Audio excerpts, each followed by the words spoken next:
আসসালাতু ইলা সালাতি কাফারা, যে 5 ওয়াক্ত নামাজ পড়ে সে বুকে হাত দিয়া বলতে পারে 24 ঘন্টার গুনাহ মাফ। কেন? হাদিস তো সত্য না মিথ্যা? হ্যাঁ, এখন হুজুররা কইব সগীরা গুনাহ মাফ হয়ে যায়, তাহলে আপনি সগীরা গুনার দলে, আরেক দল হুজুররা আছে যারা বলে কবিরা গুনাহ মাফ হবে। আমি কবিরা গুনাহ আলাদের পক্ষে, নামাজে কবিরা গুনাহ মাফ হয়।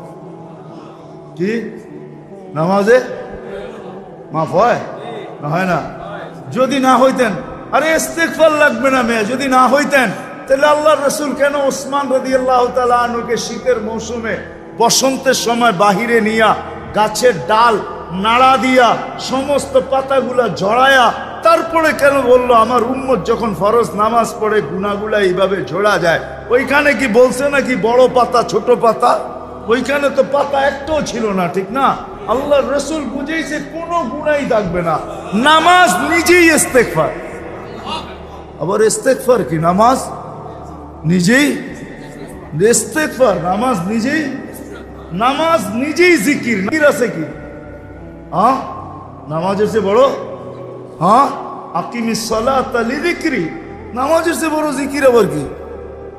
নামাজ নিজেই ইস্তেগফার, নামাজ নিজেই, নামাজ নিজেই সুয়াশের অ্যাকশন না খালি। আপনি নামাজ চিনেন?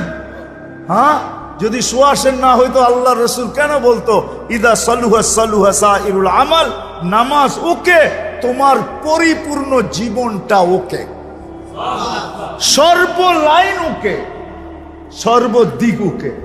তাহলে নামাজের ভিতরে যদি ইস্তেগফার না থাকতো তাহলে এটা কি করে হইতো? সমস্ত বন্দেগীকে গ্রহণযোগ্যতা পাওয়ার জন্য নামাজকে গ্রহণযোগ্যতামূলক বানাইতে হবে। নামাজ ওকে, সব ওকে। তো যেটা বুঝাইতেছিলাম পূর্ণতা, 24 ঘন্টা যে 5 ওয়াক্ত নামাজ পড়লো ওর তো সব গুনাহ মাফ, ও দোজখে যায় কি করে?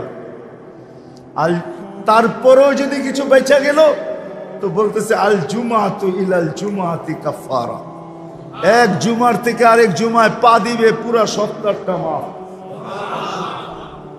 সপ্তাহটা। তারপরেও যদি কিছু বেঁচা যায় তাহলে ওই ব্যক্তি দোজখে যায় কি করে? আমাকে বুঝান। তারপরেও যদি কিছু বেঁচে গেল তাহলে একটু আগে তো বললাম ওই যে রান আউটের থেকে বাঁচাইয়া দিয়েন, ঠিক না?